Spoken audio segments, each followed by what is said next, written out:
காளான பயன்படுத்தியில மிக மிக கவனமாக இருக்க வேண்டிய தருணங்க. பட்டன் காளான்கள் இந்த பாக்கெட்ல வாங்கி பயன்படுத்துறத தான் குறிப்பிடுறேன். மறக்காம தெரிஞ்சுட்டு உங்கள தற்காத்துக்கிறதோட மட்டும் இல்லாம 4 பேர்த்தோட பகிர்ந்துட்டு அவங்களையும் பாதுகாக்க வைங்க. ஏன்னா, நம்ம பயன்படுத்தக்கூடியது பூஞ்சைகள் வகை. இதில தரம் தாழ்ந்திருந்தாலோ, இல்ல வேற மாரி ஏதாவது இருந்துச்சு அப்படின்னா, உசுரே கூட போயிரும். ஜாக்கிரதையா இருந்துக்கங்க. ஸோ, விஷக்காளான்கள் கூட இருக்கு. தெளிவா ஞாபகம் வச்சுக்கணும். இப்போ நம்ம பட்டன் காளான்கள் பாக்கெட்ல வாங்குனதுல இருக்கக்கூடிய ஒரு மோசமான தரத்த காட்டுறோம். எல்லாம் கிடையாது. 1, 2 உள்ள வந்திருக்கு.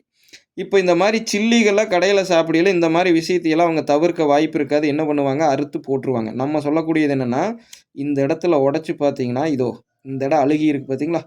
இந்த அழுகலை அறவே தவிர்த்துருங்க. இந்த பக்கம் இருக்கிற கலர் உங்களுக்கு நல்லா தெரியுது. இத மட்டும் தான் பயன்படுத்தணும். வசதி உள்ளவங்களா இருந்தா இதையவே முழுசா கூட தூக்கி போட்டுருங்க. ஸோ அப்படித்தான் அழுகி இருக்கக்கூடியதெல்லாம் உங்களுக்காக எடுத்திருக்கிறேன். நல்லா தெரிஞ்சுக்கங்க.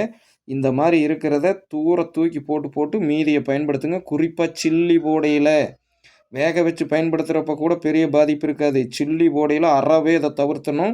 குறிப்பா குழந்தைகளுக்கெல்லாம் இன்னைக்கு நல்லா குடுக்குறீங்க நெறைய பேர் ஃபாஸ்ட் ஃபுட்டுக்கு செஞ்சு செஞ்சு. ஸோ ஃப்ரைட் ரைஸ் செய்யலியும் பயன்படுத்துறீங்க. தவறாம இந்த டிப்ஸ பயன்படுத்துங்கள். தற்காத்துக் கொள்ளுங்கள். திரும்பவும் சொல்றேன் 4 பேர்த்தோட பகிர்ந்துக்கங்க. எங்களோட 13 வருட ஆராய்ச்சியில பல பாதிப்புகள் எப்படி வருதுன்னு தெரிஞ்சுட்டு தான் உங்க முன்னாடி வைக்கிறோம். வேணுனா உங்க சுய விருப்பத்தில பின்பற்றுங்க. நன்றி, வணக்கம் மக்களே!